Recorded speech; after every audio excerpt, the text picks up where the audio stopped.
आइए अपनी आंखों को बंद करेंगे, अपने सर को झुकाएंगे, दुआ करेंगे। बड़ी दीनता और नम्रता के साथ महान सामर्थ्य पिता इस वक्त आपके चरणों में आते हैं और आपका धन्यवाद करते हैं प्रभु जी इस बात के लिए कि आपने हमको संभाल के रखा। बीते समय प्रभु जी आपने हर एक बीमारी से, तकलीफ से और उन परेशानियों से बचाया जो शैतान हमें देता है। इस बात के लिए आपका बहुत धन्यवाद करते हैं। अपनी उपस्थिति में बनाए रखा इस बात के लिए भी आपका बहुत धन्यवाद करते हैं और खासकर आज के लिए धन्यवाद करते हैं इस सुंदर दिन के लिए जिसको आपने पवित्र ठहराया है और हमारे लिए विश्राम का दिन ठहराया है। कि इस दिन में रह के हम आपके साथ अपने समय को बिताएं और आप में विश्राम कर सकें।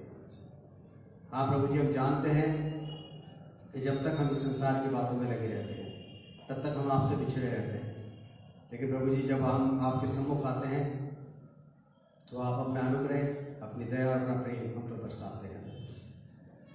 हम धन्यवाद करते हैं प्रभु जी हर एक जन के लिए जो इस वक्त आपके भवन में उपस्थित है। हम चाहते हैं सबके ऊपर आपकी बरकत बनी रहे प्रभु जी। जो लोग रास्ते में हैं उनके लिए भी आपसे प्रार्थना करते हैं, उनको भी आप सही सलामत लेकर आए ताकि हम सब मिल के प्रभु जी आपकी आराधना, आपकी स्तुति एक मन होकर कर सकें।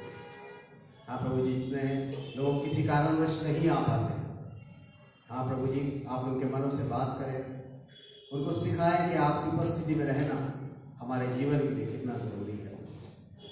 हम धन्यवाद करते हैं इस बात के लिए कि आप हमें मौका देते हैं कि हम आपकी उपस्थिति में रह सकें और आपसे बात कर सकें और आपकी प्रशंसा कर सकें। आज की आराधना प्रभु जी जब आपके भवन में होकर हम करते हैं तो हम चाहते हैं कि आप अपने सिंहासन को हमारे बीच में लगाएं ताकि हम मिल के आपके सिंहासन के सम्मुख रह के आपकी आराधना कर सकें। जब हम गीतों को गाते हैं, वचन को पढ़ते हैं, बोलते हैं, सुनते हैं और जो भी प्रार्थनाएं प्रभु जी आज हम आपके सम्मुख रखते हैं वो सब आपको ग्रहण योग्य होने पाए। एक बार सारी आराधना आपके चरणों में देते हैं और इस विनती को मांगते हैं अपने उद्धारकर्ता प्रभु यीशु मसीह के नाम से, आमीन। आइए हम लोग एक गीत में चलेंगे।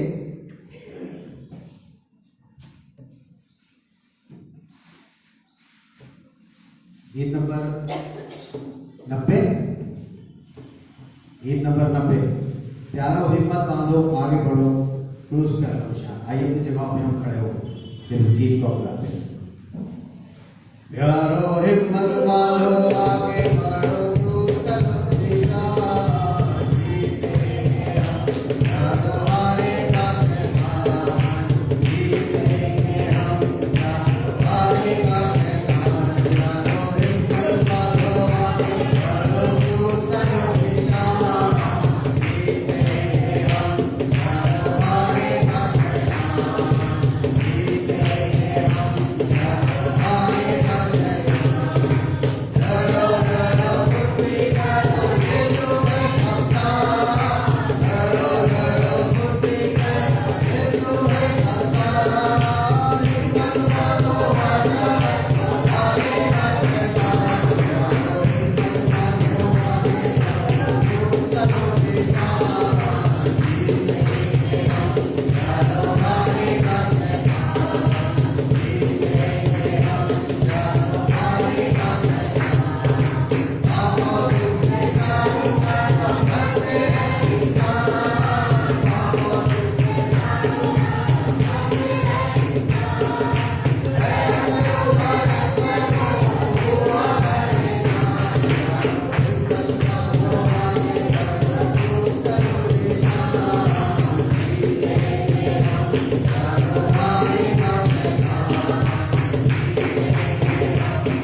भजन संहिता 81,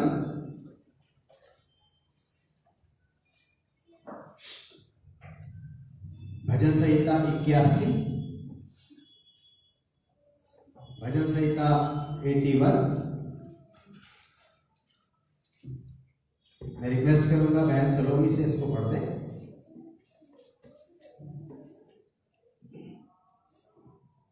परमेश्वर जो हमारा बल है, उसका गीत आनंद से गाओ। याकूब के परमेश्वर का जय जयकार करो। भजन उठाओ, डफ और मधुर बजने वाली वीणा और सारंगी को ले आओ। नए चांद के दिन और पूर्णमासी को हमारे पर्व के दिन नसीका फूको।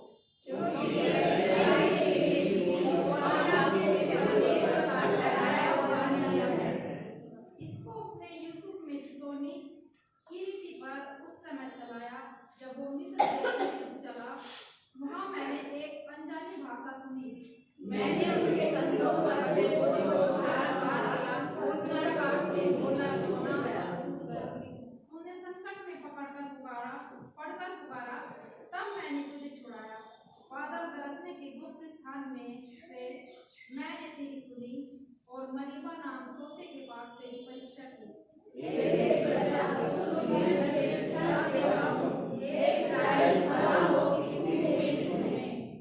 तेरे बीच में पराया ईश्वर ना हो और न तू किसी पराये देवता को दंडवत करना। जो तुझे मिस्र देश से निकाल लाया है, तू अपना मुंह पसार, मैं तेरे पर भर दूंगा। परंतु मेरी प्रजा ने मेरी ना सुनी, इस्राएल ने मुझको ना जाना। इसलिए मैंने उसको गुलामी में पकड़ के छोड़ दिया, और मैं अपने अनुसार चले। यदि मेरी प्रजा मेरी सुने, यदि इस्राएल मेरे मार्गों पर चले, तो मैं उसके शत्रुओं को दबाऊं और अपना हाथी के घोड़ों के विरुद्ध चलाऊं। यहोवा के बैरी तो उसके वश में हो जाते और वे सदाकाल बने रहते। और वह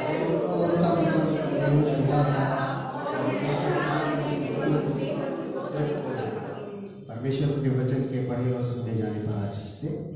एक गीत में और चलेंगे हम लोग, गीत नंबर 94, महिमा से तू जो भरा हुआ, ज्योति में सदा रहने वाला। गीत नंबर 94। आइए अपनी जगहों पे हम खड़े हों जब इस गीत को गाते हैं। महिमा से तू जो भरा हुआ, ज्योति में सदा रहने वाला, अर्शों में तूने जन्म लिया, निकले तू जग में तू आएगा, आएगा यीशु आएगा, निकले तू जग में तू आएगा।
मैं रिक्वेस्ट करूंगा अपनी वाइफ से कि दुआ में अगुवाई करें।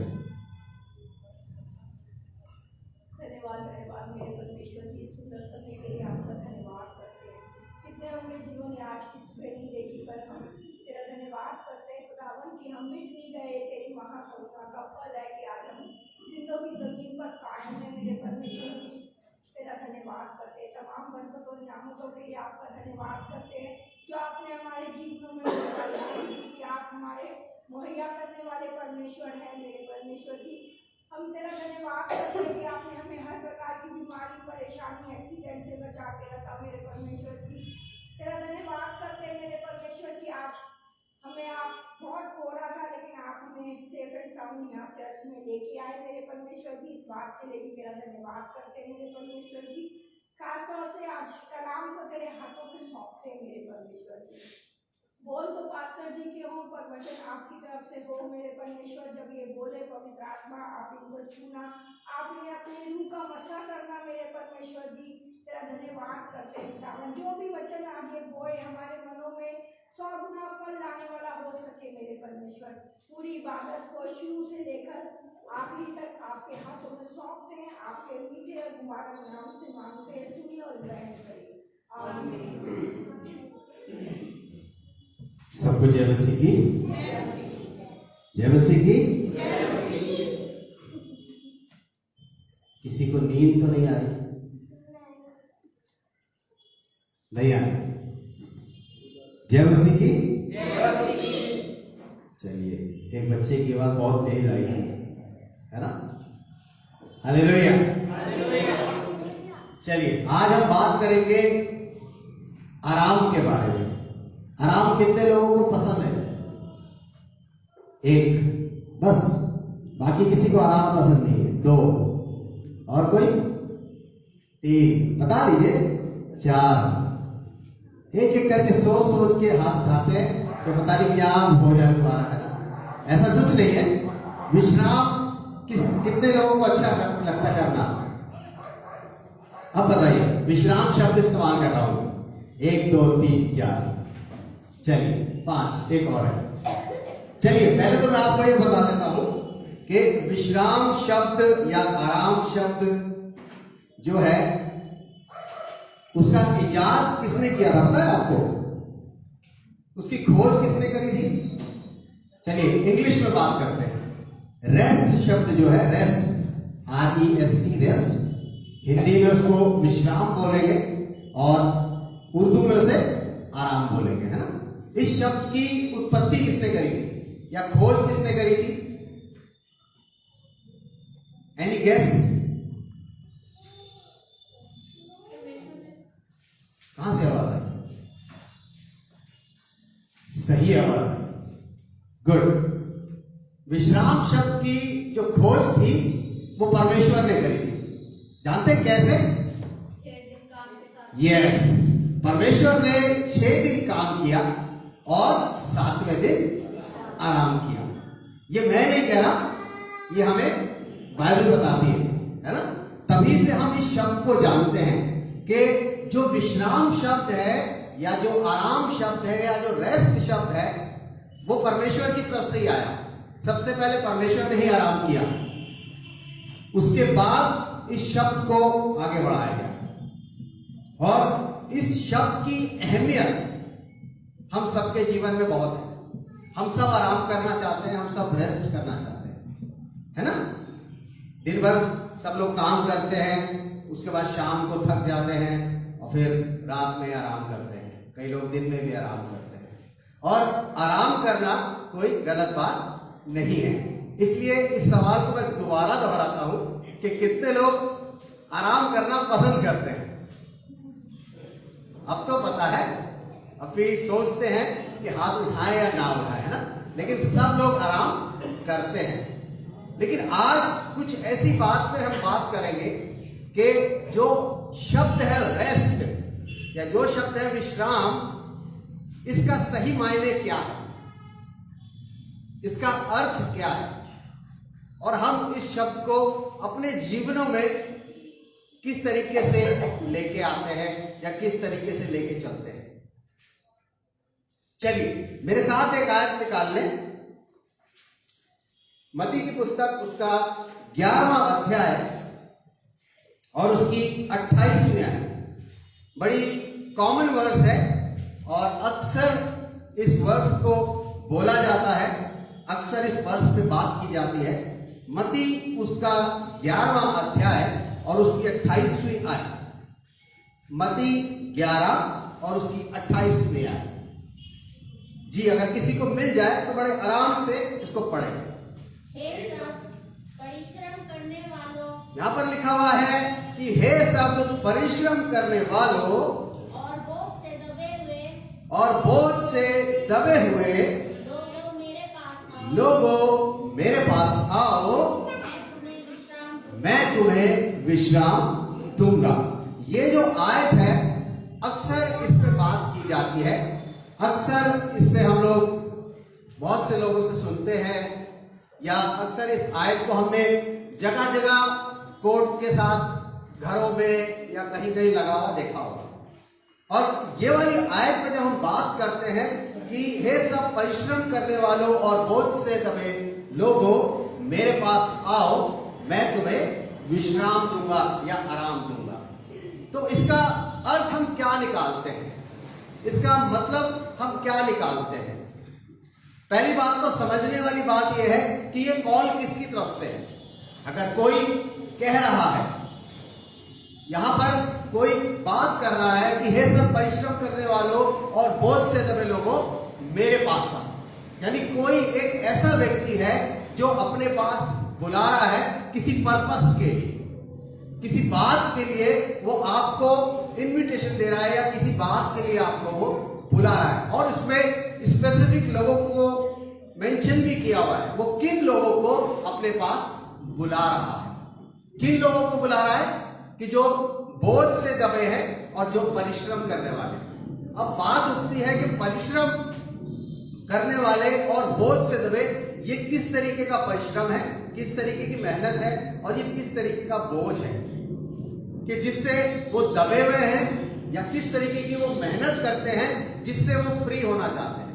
और यहां पर कॉल करने वाला आपको कहता है कि आइए मैं आपको विश्राम दूंगा। लेकिन पहले समझना यह है कि ये कॉल किसकी तरफ से है, कि बुला कौन रहा है, किसने बुलाया है इस काम के लिए और उन स्पेसिफिक लोगों के लिए किसने बुलाया है। अगर हम बाइबल की बात करते हैं तो ये शब्द किसने कहे थे, ये स्टेटमेंट किसने कही थी? प्रभु यीशु मसीह ने कही थी। और प्रभु यीशु मसीह कुछ खास लोगों को कह रहा है कि मेरे पास आओ, मैं तुम्हें आराम दूंगा। वो उन लोगों को कहता है जो थके हुए हैं, जो बोझ से दबे हुए हैं, जो परिश्रम करते हैं। परिश्रम करने का मतलब ये नहीं है कि आप मेहनत का काम करते हैं या जॉब करते हैं, या कोई किसान है वो खेती करता है, या दिन भर आप कुछ ऐसा काम करते हैं जिससे आप थक जाते हैं। नहीं, यहां पे उस वाले परिश्रम की हम बात नहीं कर रहे। वो वाला परिश्रम तो हमें करना है, मेहनत तो हमें करनी है, लेकिन यहां पर कोई दूसरे तरीके की मेहनत भी हम अपनी लाइफ में करते हैं। और कहता है कि परिश्रम करने वालों और बोझ से दबे। और कौन सा वाला ये बोझ है, किस बोझ के तले लोग दबे हुए हैं? क्या किसी ने 100 किलो का बोरा उठा रखा है, या किसी ने 50 किलो का वजन उठा रखा है, या किसी ने 100 किलो का वजन उठा रखा है? उसको कहता है कि जो बोझ से दबे हुए लोग हैं वो आ जाओ। ऐसा नहीं है, यहां पर कुछ स्पेसिफिक तरीके की बात वो करता है कि हे सब परिश्रम करने वालों और बोझ से दबे लोग। ये कौन सा परिश्रम है और कौन सा ये बोझ है, इसको हम बाद में देखेंगे। लेकिन पहले हम इस बात को समझेंगे कि बुलाया क्यों जा रहा है, बुलाया किस वजह से जा रहा है, बुलाया क्यों गया है। क्या लिखा हुआ उसके आगे?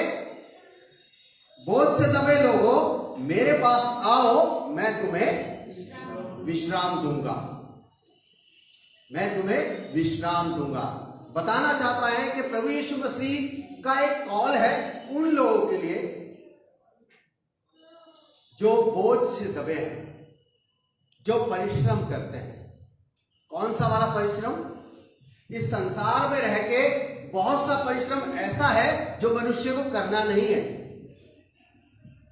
लेकिन फिर भी वो उस मेहनत को करता है, जबकि उससे कुछ हासिल होने वाला नहीं है, जबकि उससे कुछ पाएगा नहीं वो, लेकिन फिर भी वो उस मेहनत को जिंदगी भर करता रहता है और उस मेहनत के बोझ के तले वो दबा रहता है। वो ऐसा बोझ है जो उससे उठाया नहीं जाता, लेकिन उठा के चलने की कोशिश करता है। इस संसार में रहते हुए परमेश्वर ने जब इंसान को बनाया था, आदम को बनाया था और उससे कहा था फूलो फलो और पृथ्वी पर भर जाओ, है ना, फूलो फलो और पृथ्वी पर भर जाओ। उसको कुछ ये नहीं कहा गया था कि भाई तुम ये करना, वो करना, ऐसा करना, वैसा करना, नहीं। लेकिन जब मनुष्य ने पाप किया, जब मनुष्य ने पाप किया, तब परमेश्वर की तरफ से मनुष्य को श्राप मिला। क्या मिला? आदम को श्राप मिला कि तू इस जमीन पर मेहनत करेगा, हल चलाएगा, तब जाके तू उसकी उपज को खाने पाएगा। तो ये वो वाली मेहनत नहीं है कि परमेश्वर कह रहा है हल चलाना छोड़ दो, ट्रैक्टर चलाना छोड़ दो, मेरे पास आ जाओ, नौकरी छोड़ दो। ऐसा कोई बात नहीं कर रहा है, लेकिन वो उस परिश्रम की बात कर रहा है, उस मेहनत की बात कर रहा है जो अननेसेसरी हम अपनी लाइफ के अंदर करते हैं। कुछ ऐसी चीजें हम अपनी जिंदगियों में करते हैं जिससे हमें कोई हासिल होने वाला नहीं होता, लेकिन फिर भी हम उसके पीछे मेहनत करते रहते हैं। ये हम सबकी जिंदगियों में होता है। और कुछ ऐसे बोझ भी होते हैं जिनके नीचे हम हमेशा दबे रहते हैं, उनसे बाहर नहीं निकलना चाहते। ये वो वाला बोझ नहीं है कि आप अपने घर में 100 किलो का कट्टा अपने सर पे रख के बैठे हैं, नहीं, ऐसा वो वाला बोझ नहीं है। ये वो बोझ होते हैं जो हमेशा हम अपने दिमागों में, अपने दिलों में, अपने शरीरों पर लेके चलते हैं। बहुत सी चीजें ऐसी होती हैं जो हमारे दिमागों में बोझ डालती हैं, बहुत सी चीजें ऐसी होती हैं जो हमारे मन के अंदर बोझ बन के लगी रहती है। हम उस बोझ को हटाना ही नहीं चाहते हैं, लेकिन जबकि प्रभु यीशु मसीह कॉल करता है कि बोझ से दबे हो, परिश्रम करने वाले हो, तो मेरे पास आ जाओ, मैं तुम्हें आराम दूंगा, मैं तुम्हें आराम दूंगा। अब सवाल उठता है कि ये स्टेटमेंट प्रभु यीशु मसीह ने दिया क्यों?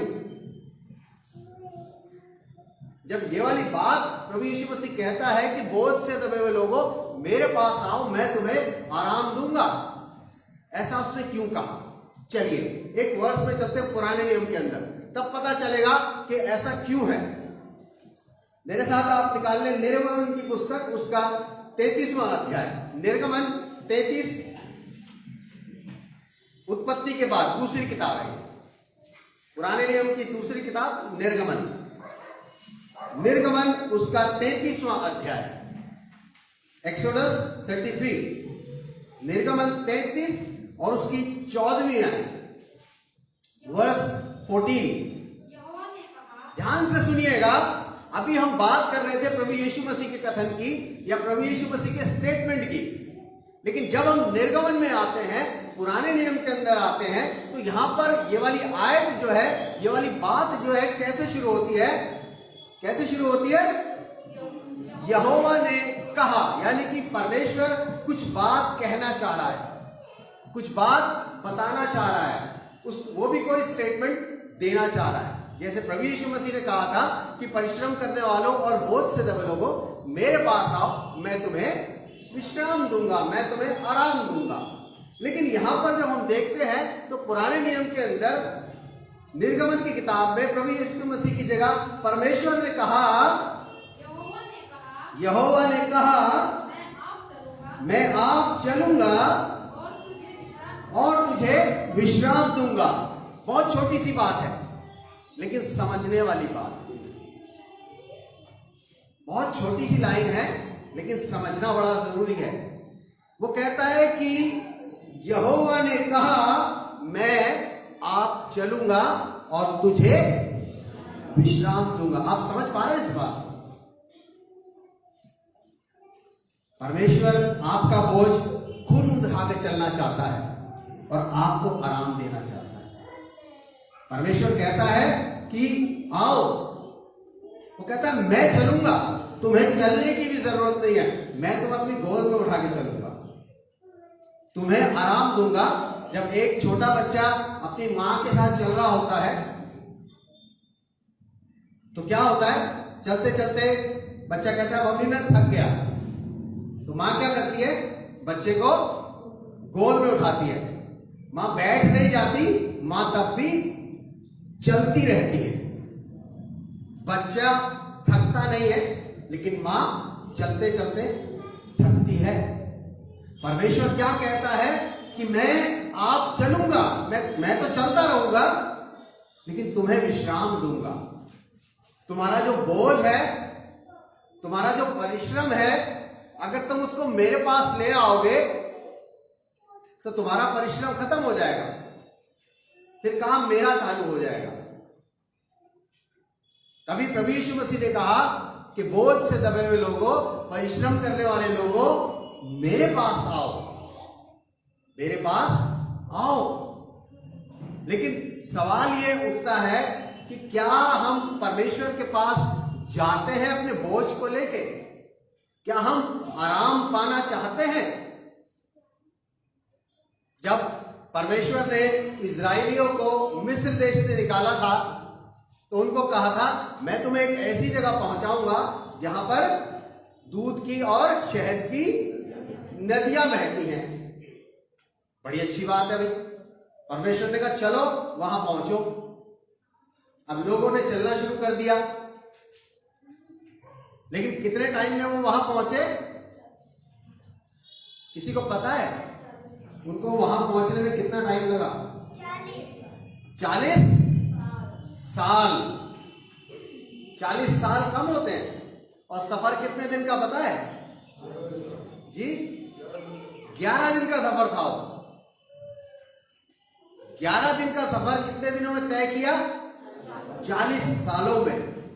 और इन 40 सालों में बड़ी अच्छी बात लिखी है बाइबल के अंदर, ना तो उनके कपड़े पुराने हुए, ना उनके जूते फटे। कपड़े भी नहीं फटे, जूते भी नहीं फटे और भूखे भी नहीं मरे। लेकिन 40 साल तक फिर भी वो जंगल में घूमते रहे। वजह पता क्या थी?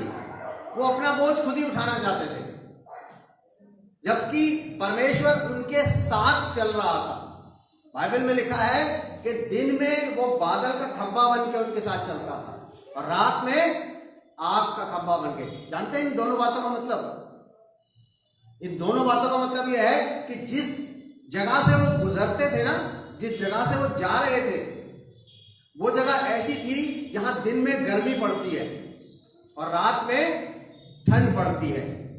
तो दिन में वो बादल की छाया बन के उनके साथ चलता था कि उनको धूप ना लगे, और रात में आग का खंभा बन के चलता था ताकि उनको ठंड ना लगे।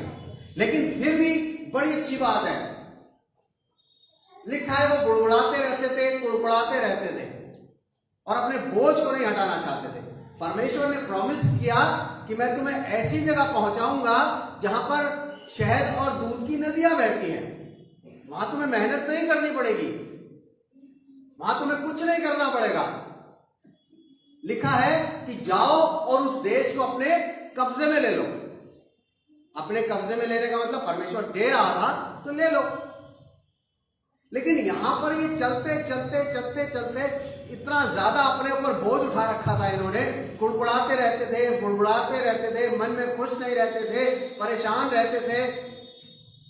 क्या होगा, क्या नहीं होगा, कैसे खाएंगे, कैसे पिएंगे, जबकि बाइबल में लिखा है ना तो कभी वो उनको भूखे रहे, ना कभी वो प्यासे रहे।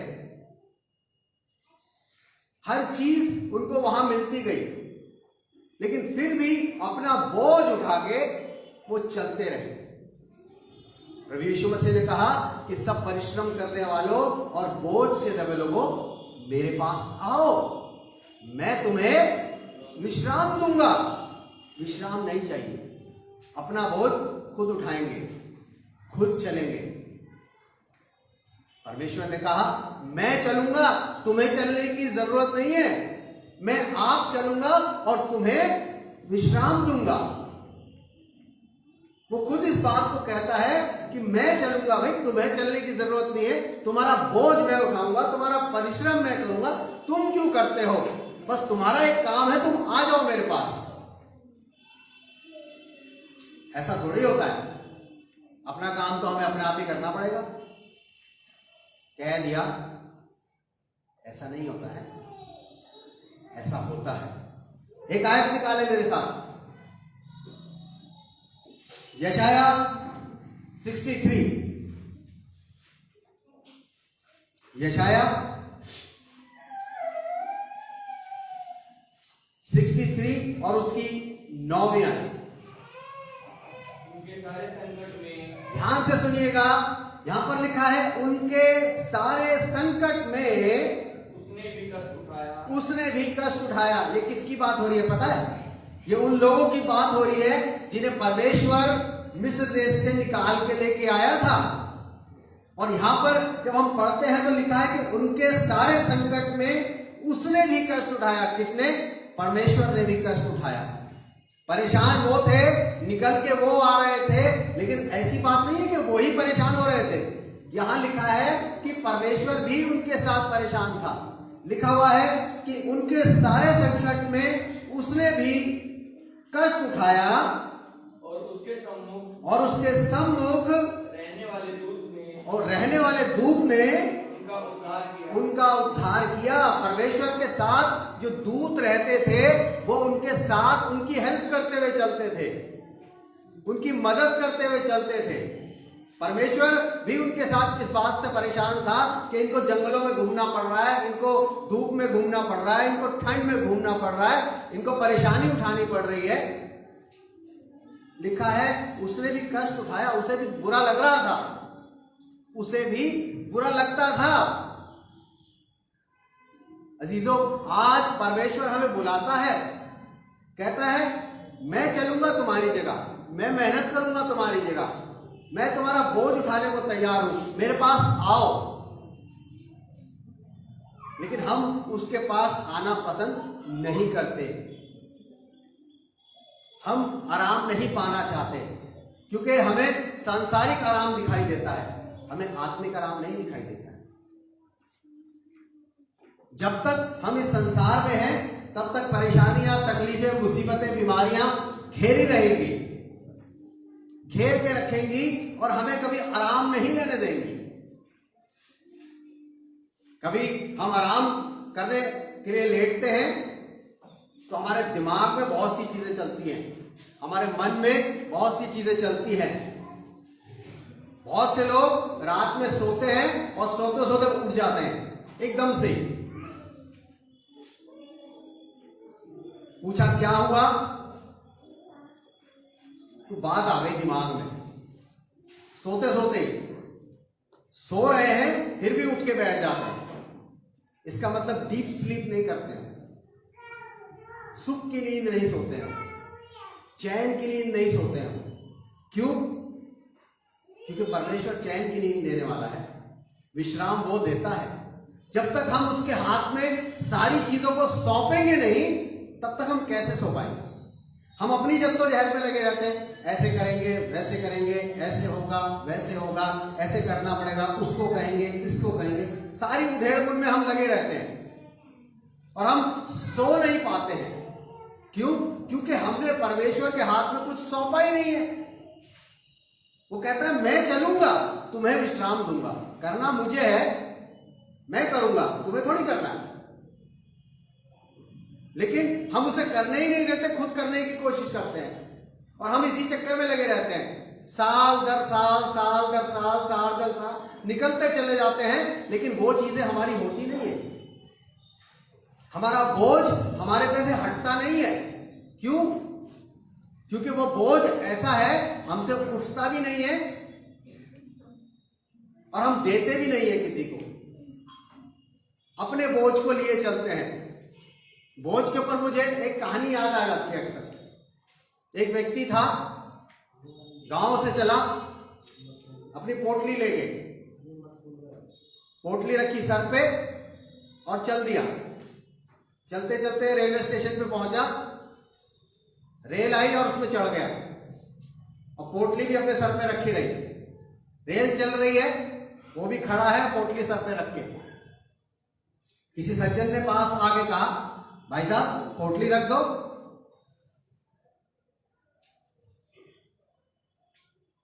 नहीं नहीं, पोटली नहीं रखूंगा, मेरी है। हाँ भाई आप ही की है, कोई बात नहीं, ट्रेन तो जा रही है, रख दो, जगह तो है। नहीं नहीं रखूंगा नहीं, सर पे रखे रहूंगा, मेरा सामान है इस पे। अरे कोई बात नहीं, आपका सामान है, यहां रख दो, आप पास बैठ जाओ उसके। नहीं नहीं नहीं रखूंगा। पूरे रास्ते वो अपने सर पे रख के उसको चलता रहा। क्या ये सही बात थी? अपना सामान, अपना बोझ अपने सर पे रख के उस ट्रेन में ट्रेवल कर रहा है, ये कौन सी बुद्धिमानी वाली बात है? जब ट्रेन उसका वजन उठा सकती है तो क्या उस पोटली का वजन नहीं उठा सकती? उठा सकती है ना। तो इस संसार के अंदर भी आज भी ऐसे ही निर्बुद्धि लोग हैं जो प्रभु यीशु मसीह की उस कॉल को समझ ही नहीं पाते हैं, प्रभु यीशु मसीह की उस बुलाहट को समझ नहीं पाते हैं कि बोझ से दबे हुए थके हुए लोगों मेरे पास आओ, मैं विश्राम दूंगा। भाई नहीं प्रभु जी हम आपके साथ चल रहे हैं, प्रभु जी हम आपके साथ चल रहे हैं, प्रभु जी बस ये वाली बात है ना, ऐसे ठीक नहीं है, ऐसे ठीक नहीं है। पोटली सर पे रख के प्रभु जी आपके साथ चल रहे हैं। भैया वो कह रहा मुझे दे दो, देते नहीं है। वो कहता है मैं आप चलूंगा और तुम्हें विश्राम दूंगा। बड़ा साफ लिखा हुआ है कि उनके सारे संकट में उसने भी कष्ट उठाया। उर्दू में क्या लिखा हुआ है? उनकी तमाम मुसीबतों में, लिखा हुआ है उनकी तमाम मुसीबतों में मुसीबत ज़दा हुआ, उसमें वो मुसीबत ज़दा हुआ। यानी कि खुद उसको भी ऐसा फील हो रहा था कि मैं भी परेशानी में हूं, मेरे बच्चे तकलीफ में हैं, मेरे बच्चे मुसीबत में हैं, मेरे बच्चे परेशानी में हैं, तो मैं भी परेशान हूं। होता है ना कि जब कोई परेशान होता है तो हमें अंदर से फीलिंग होती है यार वो बहुत दुखी है, वो बहुत परेशान है, वो तकलीफ में है ना, अंदर से लगता है कई बार। सेम चीज परमेश्वर ने भी इस बात को बताया है कि जब हम परेशान होते हैं तो वो भी परेशान होता है। वो परेशान इसलिए होता है क्योंकि हम उसको अपना बोझ नहीं देते और वो हम उसका रेस्ट नहीं ले पाते, उसका आराम हम नहीं ले पाते। वो तो देने को तैयार है, कहता है मैं आप चलूंगा और तुम्हें आराम दूंगा, तुम्हें विश्राम दूंगा। वो खुद हमारा बोझ उठाने को तैयार है, खुद कहता है कि अपना बोझ मुझे दे दो। क्योंकि जब हम बोझ उठा के चलते हैं ना मेरे लिए, जब हम परेशान होते हैं तो वो भी परेशान है हमारे साथ। इस बात को हमें समझना है। जब एक बच्चा थकता है तो माँ भी दुखी हो जाती है कि मेरा बच्चा पैदल चलते चलते थक गया है, चल हाँ बेटा तुझे मैं गोद में उठा लूं। आज परमेश्वर भी हमें गोद में उठाना चाहता है, हमारे बोझ को उठाना चाहता है, हमारे परिश्रम को खत्म करके हमें आराम देना चाहता है। लेकिन हम क्या आराम ले रहे हैं? नहीं, अपने जीवन की उधेड़-बुन में लगे रहते हैं, अपने जीवन की परेशानियों में लगे रहते हैं, तकलीफों को झेलते रहते हैं, अपना बोझ उठाए चलते रहते हैं, लेकिन परमेश्वर को नहीं देते, परमेश्वर को नहीं देते हैं। यशायाह में साफ कह रहा है कि तुम्हारे बोझ से, तुम्हारे परेशानी से मैं भी दुखी हूं, तकलीफ में हूं, मैं तकलीफ में हूं, मैं तकलीफ में हूं, मुझे दे दो अपना बोझ। अगर हम अपना बोझ, अपनी परेशानी, अपनी तकलीफ परमेश्वर को देंगे तो हमें उसके बदले में पता है क्या मिलेगा? आराम मिलेगा। अगर हम आराम चाहते हैं, अगर हम विश्राम चाहते हैं, अगर हम रेस्ट करना चाहते हैं सही तरीके से, शारीरिक रेस्ट नहीं है, फिजिकल रेस्ट नहीं है, ये मेंटल रेस्ट है। यहां से आराम मिलना चाहिए आदमी को। अगर यहां से आराम नहीं मिलता तो बहुत बेचैन रहता है। मैंने देखा है बहुत से लोगों के पास सब कुछ होता है लेकिन फिर भी परेशान होते हैं। कहते हैं हमें नींद नहीं आती, हम सो नहीं पाते। कारण यहां से फ्री नहीं हो, और जो यहां से फ्री होते हैं, यहां से फ्री होते हैं, वो खूब सोते हैं। क्या बोलते हैं लोग पता? इन्हें खूब नींद आती है भैया, ये तो खूब सोते हैं। क्यों? इसलिए सोते हैं क्योंकि उनको किसी बात की फिक्र नहीं है, उनको किसी बात की चिंता नहीं है, उनको किसी बात की परेशानी नहीं है, उनके पास कोई बोझ ही नहीं है। प्रभु यीशु मसीह ने कहा था किसी बात की चिंता मत करो। बेसिक परेशानी हमारे पास वही है, क्या खाएंगे, क्या पहनेंगे, क्या ओढ़ेंगे, क्या पिएंगे, है ना? कैसे काम चलेगा, बच्चे कैसे पढ़ेंगे, तनख्वाह मिलेगी नहीं मिलेगी, नौकरी चली जाएगी, ये वाली परेशानियों में हमेशा उलझे रहते हैं। लेकिन परमेश्वर को सौंप तो दे, एक बार सौंप के तो देखें कि प्रभु जी ये जीवन आपने दिया, ये जीवन आपका, इसका बोझ भी आपका, इसकी परेशानी भी आपकी, इसकी तकलीफ भी आपकी, पर मुझे तो आपका विश्राम चाहिए और कुछ नहीं है। मुझे आपका आराम चाहिए। कौन सा वाला आराम? जो 6 दिन आपने काम किया था और 7वें दिन आपने भी तो आराम किया था। मुझे वही वाला आराम चाहिए। जब तक हम उसके पास आएंगे नहीं, तब तक आराम मिलेगा भी नहीं मिलेगा। अपनी जिंदगी की उधेड़-बुन में लगे रहेंगे, लगे रहेंगे, लगे रहेंगे। एक बार सौंप के देखिए, जब प्रभु यीशु मसीह आपको कॉल कर रहा है, जब प्रभु यीशु मसीह आपको बुला रहा है, परमेश्वर खुद इस बात का प्रॉमिस कर रहा है कि मैं आप चलूंगा, तुम्हें विश्राम दूंगा। इससे बड़ी बात और क्या है? यहां पर उस बात को लिखा हुआ है कि परमेश्वर ने, यहोवा ने कहा। किसी तीसरे व्यक्ति ने नहीं कहा, किसी दूसरे व्यक्ति ने यह बात नहीं बोली कि यहोवा कहता है, नहीं, यहां पर खुद लिखा हुआ है कि यहोवा ने कहा मैं आप चलूंगा और तुम्हें विश्राम दूंगा।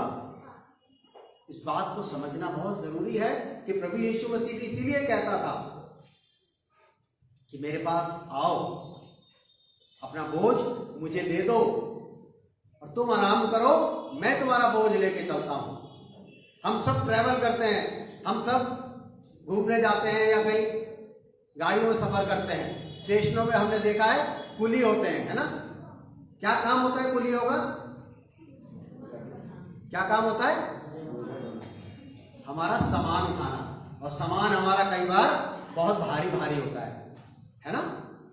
जब हम एक कुली को कहते हैं भाई इसको उठाओ, तो वो सामान देखता है 1 2 3 4 5, फिर वो पैसे बताता है ना? फिर एक आधा बैग उसमें बहुत भारी होता है ना? फिर हम उससे मोल भाव करते हैं, चलो जब भारी हो जाती है, 1 उठाया, 2 उठाया, 3 उठाया, भारी वाले पे हमारी नजर रहती है, ये बहुत भारी है, पता नहीं उठेगा कि नहीं उठेगा, ये बहुत भारी है, नहीं उठेगा तो उठेगा। लेकिन वो क्या करता है? उठाता है और रख लेता है। तब हम एक दूसरे की शक्ल देखते हैं, अरे तो बहुत भारी था, इसने तो बड़े आराम से उठा लिया। वो बोझ उठाना जानते हैं, उनको पता है कि बोझ उठा सकते हैं वो, और हम उनको सौंप देते हैं। लेकिन वो उस बोझ को उठाने के लिए हमसे क्या करते हैं? चार्ज करते हैं, हमसे पैसा लेते हैं, है ना? परमेश्वर आपसे कोई पैसे नहीं मांगता। ये नहीं कहता कि आप मुझे इतने पैसे दो, ये वाला बोझा नहीं उठाऊंगा, ये छोटा डिब्बा नहीं उठाऊंगा, या वो बड़ा वाला नहीं उठाऊंगा, अगर उठाऊंगा तो इतने पैसे लगेंगे। नहीं मेरे अजीजों, वो तो सिंपल बात कहता है, मेरे पास आओ, मैं तुम्हें आराम दूंगा, मैं खुद ही लेके चलूंगा तुम्हारा सामान। इसके अवज में कुछ नहीं मांगता है, वो कुछ नहीं मांगता है। वो सिर्फ इतना कहता है कि आ जाओ, अपना सामान, अपना वजन, अपनी परेशानी, अपना तकलीफ, अपना बोझ, अपनी बीमारियां, अपनी तकलीफें लेके तो आओ मेरे पास, लेके तो आओ। जब तक लाएंगे नहीं तब तक आराम नहीं मिलने वाला मेरे अजीज।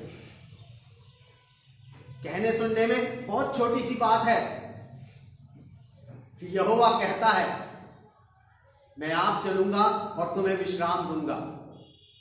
बहुत छोटी सी बात है लेकिन समझने वाली बात है कि अगर वो हमारा बोझ उठा के खुद चलना चाहता है और हमें आराम देना चाहता है तो इससे बढ़कर और इससे अच्छी बात हमारे लिए क्या हो सकती है? क्या हो सकती है? हम फ्री होकर चलना चाहते हैं, कोई बोझ नहीं उठाना चाहते। अक्सर मार्केट भी जाते हैं तो अपने जब थैला भारी हो जाता है शॉपिंग करने के बाद तो लगता है यार इसको कोई हाथ बंटवा ले, कोई उठवा ले इसे। क्यों? क्योंकि वो तो थोड़ा सा वजन होता है, थोड़ा सा वजन हमसे उठता नहीं है। लेकिन जिंदगियों का, परेशानियों का, तकलीफों का, बीमारियों का बोझ उठा के हम जिंदगी भर चलते हैं, उससे हम हल्के नहीं होना चाहते। क्यों? वजह यह है कि हम परमेश्वर के पास आते ही नहीं, उसकी कॉल को हम समझते ही नहीं है, उसकी बुलाहट को हम पकड़ ही नहीं पाते हैं कि वो हमें क्यों बुला रहा है। प्रभु जी हम चलेंगे अपनी पोटली उठा के। अरे भाई पोटली उठाने को वो नहीं कह रहा है आपसे, वो साफ कह रहा है कि मुझे दे दो, साफ कह रहा है मुझे दे दो। देना है तभी तो आराम मिलेगा। दे के देखिए, अरे नहीं ऐसे कैसे होगा, वो भी तो करना था, उनसे बात कर रखी है, वो करवा देंगे, ये हुआ था, उन्होंने इस बात के लिए कहा था। तमाम बातें दिमागों में चलती रहती हैं, दिल में चलती रहती है, दिन रात सोते जागते उठते बैठते नींद ही नहीं आती है, उठ जाते हैं बैठ के। क्या हो गया? अरे वो भी तो करना था। अच्छा हाँ, सब कुछ परमेश्वर को सौंपिए और फिर देखिए कितना अच्छा आराम मिलेगा। प्रैक्टिकल करके देखिए इन चीजों को। अगर मन में कुछ बातें हैं, दिमाग में कुछ बातें हैं, कुछ ऐसी चीजें हैं जो आपसे टैकल नहीं हो पाती है, वो सौंप दीजिए परमेश्वर को। कहिए प्रभु जी आपने कहा था ना, ये ले लो, ये मेरा बोझ परेशानी का है, ये इस वाली बीमारी का है, ये वाली बात मेरे से नहीं हो रही, ये इसका है, वो नहीं हो रही इसका है। सौंप के तो देखिए, फिर देखिए कितना आराम मिलता है। तब आपको पता चलेगा कि सचमुच वजन जब हमारे में से कम हो जाएगा कितना हल्का फील करेंगे हम। वजन सिर्फ भौतिक वजन नहीं होता या दिखने वाला वजन नहीं होता, वजन ऐसा भी होता है जो हमारे अंदर होता है, बोझ ऐसा भी है जो हमारे अंदर है, उसे हम कैसे हल्का करेंगे। एक आयत मेरे साथ निकाल लें, यशाया 57 57 यशाया 57 और उसकी दूसरी आयत क्या कहती है? वह शांति को पहुंचाता है, लिखा है कि वो शांति को पहुंचाता है जो सीधी चाल चलता है, जो सीधी चाल चलता है। वह अपनी खाट पर वो अपनी खाट पर विश्राम करता है। लिखा है वो शांति पहुंचाता है। कौन? परमेश्वर, है ना? परमेश्वर शांति पहुंचाता है और जो सीधी चाल चलता है वो अपनी खाट पर विश्राम करता है। उर्दू में क्या लिखा हुआ है? वह सलामती में दाखिल होता है। जी, वो सलामती से दाखिल होता है। जी आगे। और हर एक रूह अपने बिस्तर पर आराम पाएगी। हर एक रूह अपने बिस्तर पर आराम पाएगी। यहाँ क्या लिखा हुआ है? एक बार फिर पढ़िए। वह सलामती में दाखिल होता है। जी आगे। हर एक रूह जी अपने बिस्तर पर आराम। यहाँ पे लिखा है रूह आराम पाएगी। बॉडी के लिए नहीं लिखा हुआ है, रूह के लिए लिखा हुआ है। रूह जानते हैं ना, आत्मा, और आत्मा ही परेशान रहती है, वही बेचैन रहती है। जब वो बेचैन रहती है तभी नींद नहीं आती है, तभी आराम नहीं मिलता है। लेकिन यहां साफ लिखा है रूह आराम पाएगी। और रूह आराम कब पाएगी? जब हम अपने बोझों को परमेश्वर को दे देंगे, अपने वजन को परमेश्वर को सौंप देंगे, अपनी परेशानियों को परमेश्वर को सौंप देंगे, तभी जाके हमें आराम मिलेगा मेरे अजीज, वरना आराम मिलने वाला नहीं है, रेस्ट मिलने वाला नहीं है हमें। अगर हम सही मायनों में आराम चाहते हैं, सही मायनों में विश्राम चाहते हैं, सही मायनों में एक ऐसी जिंदगी जीना चाहते हैं जिसमें आराम हो, तो हमें अपने बोझ, अपनी परेशानियां, अपनी तकलीफें, अपने मन के विचार, अपने दिमाग की परेशानियां सारे परमेश्वर को सौंपने पड़ेंगे। तब जाके हमें सही मायनों में आराम मिलेगा। हम काम तो करते रहते हैं सारे टाइम, लेकिन आराम नहीं करते। परमेश्वर ने इस सृष्टि को बनाया 6 दिन में, वो सेटिस्फाइड था कि उसने जो भी किया है सही किया है। अगर हम देखेंगे तो लिखा है कि जब सब कुछ वो बना रहा था तो लिखा हुआ था कि उसने देखा कि सब कुछ अच्छा है। हर एक दिन बनाने के बाद आखिर में लिखा है कि उसने देखा कि सब कुछ अच्छा है।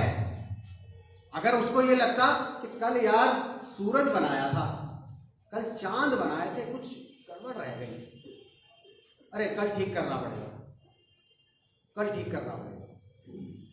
दिमाग में ये चलता रहता कि सूरज में कुछ गड़बड़ी हो गई, समुद्र में कुछ गड़बड़ी हो गई है, मछलियों में कुछ गड़बड़ी हो गई, जानवरों में कुछ गड़बड़ी हो गई, तो वो 7वें दिन आराम कैसे करता? वो बोझ लेके चलता। लेकिन उसके पास कोई बोझ नहीं था। उसने एक दिन काम किया, लास्ट में देखा कि सब कुछ अच्छा है, और लिखा है 6 दिन काम करने के बाद 7वें दिन आराम किया। इसलिए आराम किया क्योंकि उसके पास कोई भी बोझ नहीं था। उसने जो भी परिश्रम किया वो अच्छा था, बिना बोझ वाला। क्या आज हम वो वाला परिश्रम कर रहे हैं जिसमें बोझ है? क्या आज हम उस बोझ के तले दब गए हैं? अगर ऐसा है तो आपके लिए कॉल है मेरे अजीज, आपके लिए परमेश्वर की बुलाहट है, वो आपको बुला रहा है कि हे सब परिश्रम करने वालों और बोझ से दबे लोगों, मेरे पास आओ, मैं तुम्हें विश्राम दूंगा। मैं आप चलूंगा और तुम्हें विश्राम दूंगा। अगर आप विश्राम चाहते हैं तो परमेश्वर के पास आ जाओ, अपने परेशानियों को लेके, अपनी तकलीफों को लेके उसके पास आ जाइए। वो आपको बुला रहा है, निराश नहीं करेगा, मना नहीं करेगा आपका बोझ उठाने से, उठाएगा और आपको आराम देगा। आइए दुआ करें, अपनी आंखों को बंद करें, अपने सरों को झुकाएं। मैं रिक्वेस्ट करूंगा इस वक्त राहुल से कि दुआ में हुआ करें।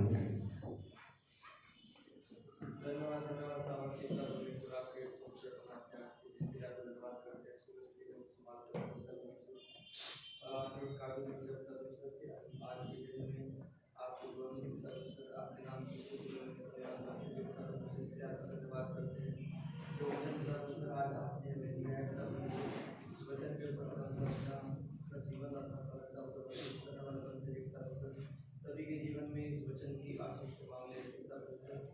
जो लोग तब तक आज आपका वचन नहीं सुनने पाए हैं, तब उन सभी के जीवन में इस वचन की आशीष को मांग लेते हैं। जो लोग तब आज आपके भवन में अपनी परेशानियों को लेकर तब आपके चरण आए, तब उन सभी के जीवनों में तब आप कार्य करेंगे, उन चंगाई देखता ताकि वो आपके नाम में और बढ़ने वाले उसके इस वचन के द्वारा आपने हमें आशीष किया। वचन की आशीष को सभी के जीवनों में मांगते हैं, छोटी विनती को मांगते हैं आपकी प्यारे के। आमीन। अनाउंसमेंट्स हैं ना? थैंक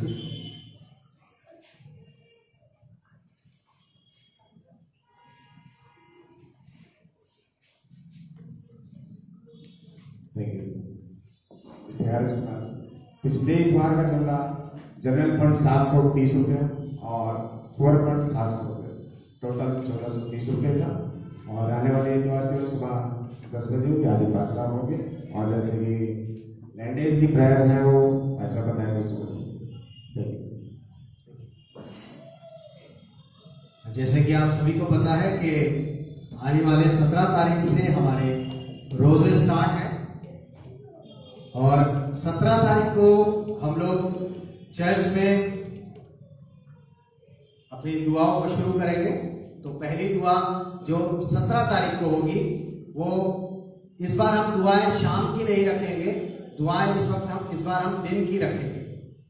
दिन में हम लोग 12 बजे चर्च में जमा होंगे और आप सभी से निवेदन है कि उस दिन ऐश वेडनेसडे है, जिसे रात का इतवार बुधवार भी कहा जाता है, लेकिन हम लोग उस दिन अपने रोजे की दुआओं को शुरू करेंगे और 12 बजे बुधवार को, याद रखेगा, 12 बजे बुधवार को हम सब यहाँ जमा होंगे और प्रार्थना करेंगे। उसके बाद नेक्स्ट वीक से घर घर में हम लोग रोजों की दुआओं को रखेंगे। उसका शेड्यूल मैं बना के आप लोगों को बता दूंगा, तो इसलिए आप अपने दिन को याद रखें कि किस दिन आपके घर में दुआएं होंगी।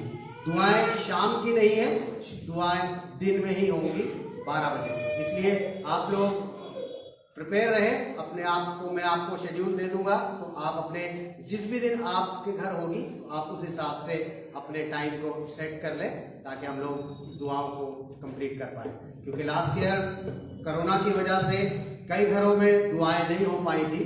इस बार कोई ऐसा व्यक्ति तो नहीं है जिसको इस बात का एहसास हो कि भाई हमें अभी भी दुआएं नहीं करानी चाहिए अपने घर में, कि भीड़ होगी।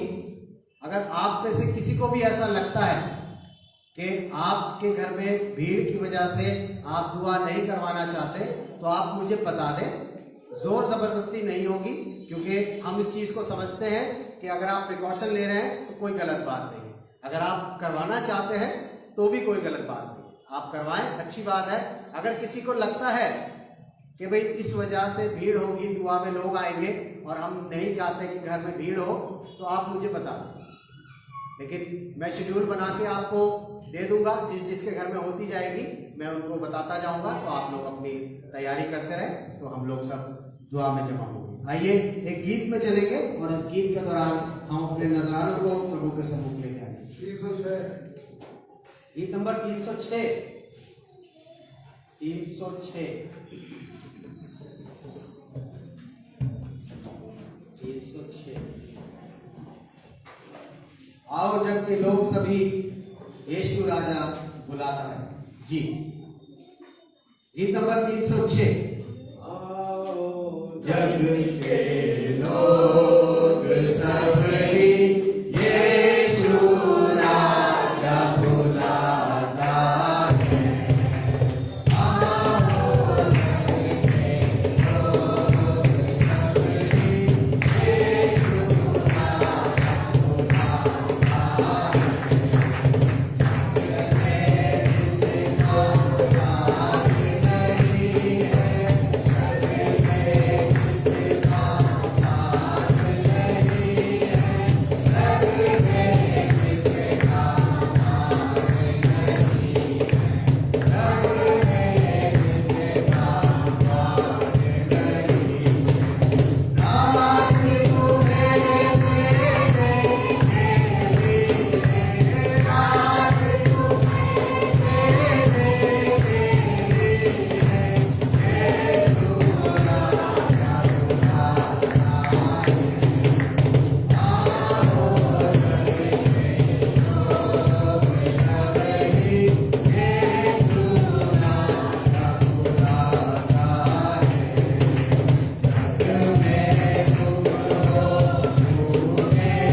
आइए दुआ करेंगे।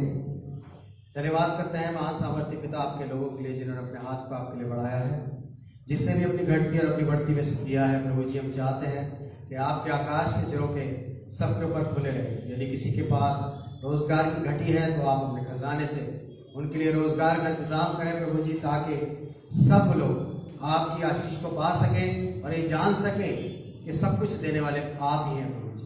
हम धन्यवाद करते हैं इस दान के लिए। जब ये आपके घर में है तो होने दीजिए प्रभु जी, जब ये इस्तेमाल हो तो आपकी महिमा के लिए इस्तेमाल होने वाला हो। एक बार फिर से सभी देने वालों को आप बहुतायत से आशीष दें। इस विनती को मांगते हैं अपने उद्धारकर्ता प्रभु यीशु मसीह के नाम से। आए हमारे बाप तू जो आसमान पर है, तेरा नाम पाक माना जाए, तेरी बादशाहत आए, तेरी मर्जी जैसे आसमान पर पूरी होती है वैसे जमीन पर पूरी हो। हमारे रोज की रोटी आज हमें बख्श दे, और जैसे हम अपने कसूर वालों को माफ करते हैं तू भी हमारे कसूरों को माफ कर। हमें आजमाइश में न पड़ने दे बल्कि बुराई से बचा, क्योंकि बादशाह कुदरत और जलाल हमेशा तेरे ही है।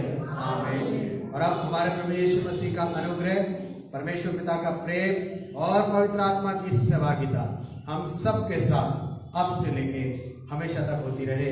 आमीन। मेहरबानी से बैठ जाए।